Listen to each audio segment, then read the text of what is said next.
Big boss Malayalam ഷോയ്ക്ക് അകത്തും പുറത്തും ഏറെ ചർച്ചാ വിഷയമായ കോംബോയായിരുന്നു Jasmine Gabri combo. Bigg Boss കഴിഞ്ഞിട്ടും ഇതിനെ ചുറ്റിപ്പറ്റി പലതരത്തിലുള്ള ചർച്ചകളും നടക്കുന്നു.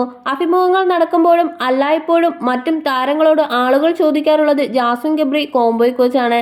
നെഗറ്റീവ് ആയാലും പോസിറ്റീവ് ആയാലും ബിഗ് ബോസ് പ്രേക്ഷകർക്കിടയിൽ അത്രയധികം സ്വാധീനമുണ്ടാക്കാൻ ഇരുവർക്കും സാധിച്ചിട്ടുണ്ട്. കോംബോ സംബന്ധിച്ച വലിയ വിമർശനങ്ങൾ ഉണ്ടായെങ്കിലും പുറത്ത് വന്നതിന് ശേഷവും ഇരുവരും നല്ല സുഹൃത്തുക്കൾ എന്ന രീതിയിൽ മുന്നോട്ട് പോവുകയാണ്. എന്നാൽ ഇതേ സമയം തന്നെ മറുവശത്ത് ജാസ്മിനെയും ഗബ്രിയെയും വെച്ച് പലതരത്തിലുള്ള വ്യാജ വാർത്തകളും യൂട്യൂബ് ചാനലുകളും മറ്റും ഉണ്ടാക്കുന്നുണ്ട്.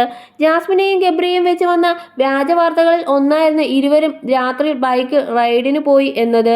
ഇപ്പോഴത്തെ ഈ വിഷയത്തിൽ ചിരിച്ചുകൊണ്ട് തന്നെ മറുപടി പറയുകയാണ് ജാസ്മിൻ. സൈന സൗത്ത് പ്ലസ് എന്ന യൂട്യൂബ് ചാനലിന് അനുവദിച്ച പ്രത്യേക അഭിമുഖത്തിൽ സംസാരിക്കുകയായിരുന്നു താരം. ഞാനും റസ്മിനും കൂടെ വൈപ്പിനിൽ ഫുഡ് കഴിക്കാൻ പോയിരുന്നു.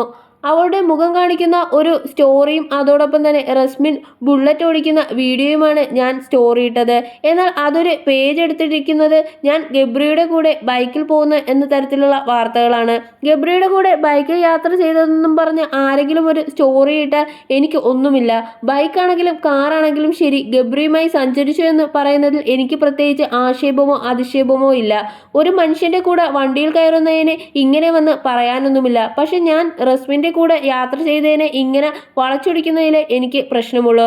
അറിയാത്തതും ഇല്ലാത്തതുമായിട്ടുള്ള കാര്യങ്ങൾ പറയുന്നതിൽ എനിക്ക് പ്രശ്നമുള്ളൂവെന്നും ജാസ്മിൻ പറയുന്നു. ഗബ്രിയുമായി ഇപ്പോഴും നല്ല ബന്ധമാണ്, വിളിക്കാറും സംസാരിക്കാറുമൊക്കെയുണ്ട്. എന്ത് പ്രശ്നം വന്നാലും ഞാൻ കൂടെ ഉണ്ടാവുമെന്ന് അവൻ അവിടുന്ന് പറഞ്ഞിരുന്നു. പുറത്തിറങ്ങിയിട്ടും അങ്ങനെ തന്നെ. ചിലരൊക്കെ ചോദിക്കുന്നുണ്ട് ഇത്രയൊക്കെ വന്നിട്ട് നീ പഠിച്ചില്ലേ എന്ന്. എന്നാൽ അവനുമായുള്ള ബന്ധം എൻ്റെ ജീവിതാവസാനം വരെ ഉണ്ടാവും. ആ ചെറുക്കനെ ആളുകൾ എന്തൊക്കെ പറഞ്ഞു. ഞാൻ ഇറങ്ങിയപ്പോൾ എനിക്ക് ഒരു കൂട്ടം പോസിറ്റീവുകൾ ഉണ്ടായിരുന്നു.